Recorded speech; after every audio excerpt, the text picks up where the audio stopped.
The Golden Age of Islam.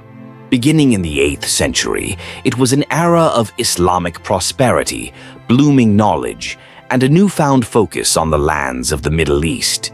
Throughout this time, it was the city of Baghdad that would be birthed as the focal point of the Golden Age and of globally recognized learning and progress.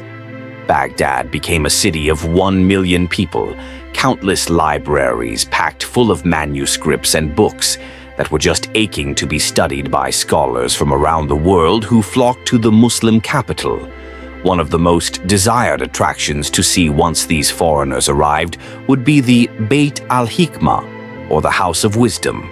It was the largest library in the entire city and served as a remarkable influence for the contemporary advances in artistry, literature, astronomy, medicine, and more. With Baghdad's rulers, the Abbasid Caliphate, subsidizing scholars, scientists, and so forth who wished to come to the city for studies, it seemed that there was nowhere to go but forward. The Golden Age of Islam was truly a sight to behold, but tragically, as some say, all good things must come to an end. In Baghdad's final years of glory, it was the Abbasid Caliphate that called the city its capital. The Abbasids were the third Islamic Caliphate to rule the Middle East since the life of the Prophet Muhammad, after overpowering the Umayyad Caliphate in the mid-8th century. Their name derived from an uncle of the Prophet named Abbas, and the empire would rapidly grow to reach from Arabia to the Levant and Syria, North Africa, of course, Iraq, and even farther. The Abbasids were a formidable force to be reckoned with, but when the Mongols came knocking, they would be put to an unexpected test. The Mongols were very different than the Abbasids. Unlike their counterparts, the Mongols were nomadic, pastoral people.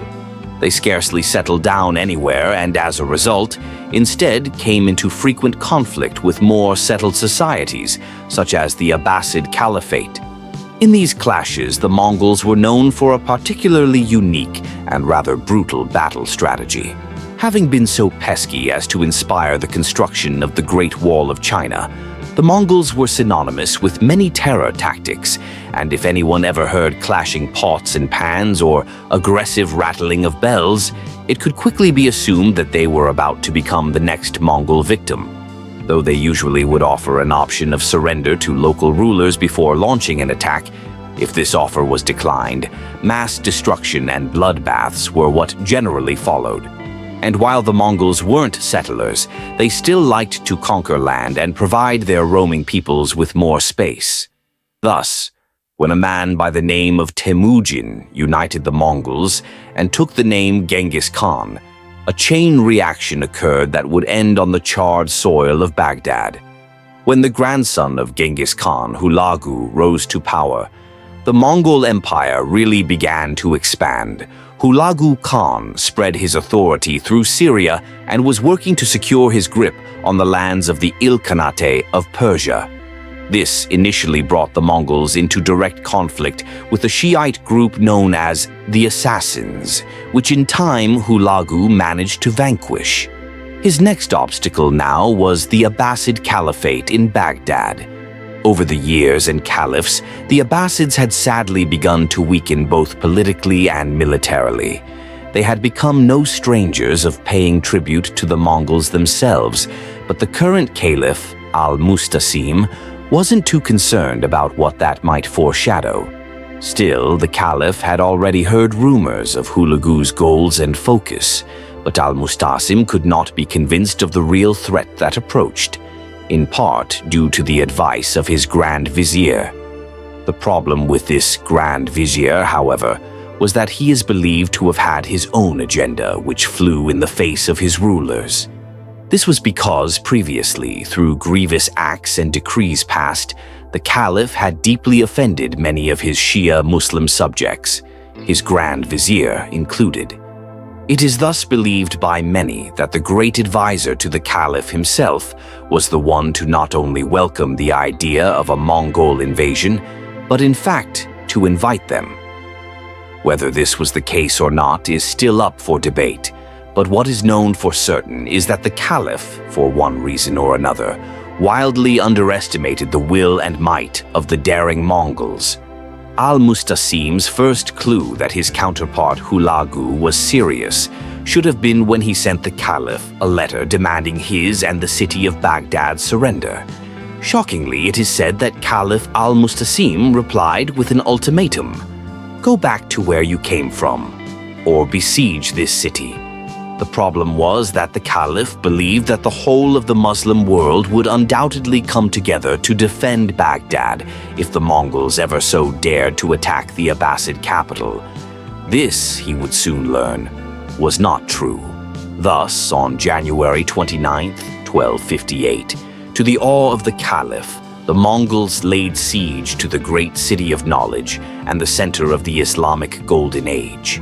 The Abbasids had a weakened and poorly supplied army at the almost ready to face their attackers.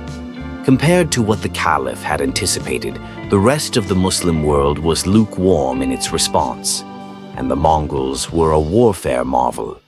It only took a few days for Al-Mustasim to reconsider his earlier attitude and request to open negotiations with Hulagu. The Mongol Khan denied the Caliph's pleas. When the Mongols offered a peaceful surrender, it was only a one-time offer, and that one time had already passed. The siege carried on. On February 10, 1258, Caliph Al-Mustasim unconditionally surrendered.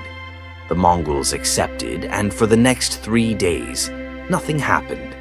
The anticipation of the citizens of Baghdad grew with each hour, but their anxiety would be nothing compared to the horrors that awaited them.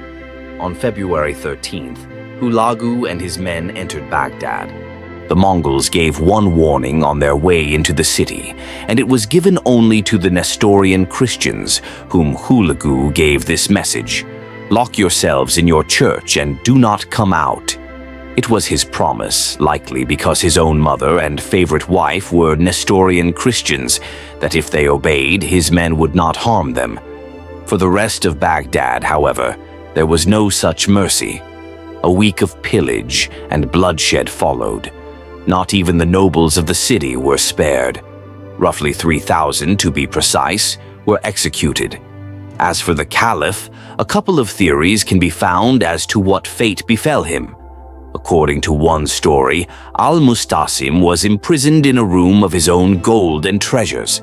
And if the travels of Marco Polo are to be believed, Hulagu said to the Caliph, "Eat of thy treasure as much as thou wilt, since thou art so fond of it." It is then believed that Al-Mustasim eventually died of starvation. But this nonetheless contradicts the other tale, which insists that Hulagu believed that the spilling of royal blood on Baghdad's soil would bring about catastrophic consequences in the form of natural disasters. Thus, he had Caliph Al-Mustasim rolled in one of his own expensive rugs as to catch any spillage, and then trampled to death. Whatever the cause, the last ruler of the Islamic Golden Age and its capital met his end with the city he called home. The death toll of the entire catastrophe has been estimated to range from 90,000 to 1 million, including the army that in vain had defended the city border, and civilian men, women, and children. Baghdad itself was nearly leveled, and what was left was set ablaze and burnt to a crisp. It's said that the river Tigris ran red with blood from the massacre. That is, until the conquerors began throwing hundreds of thousands of books and manuscripts into the water. According to eyewitnesses, the Tigris now turned black from the ink of the priceless texts that would be read no more. The House of Wisdom and all its precious contents, from this moment on, were a thing of the past.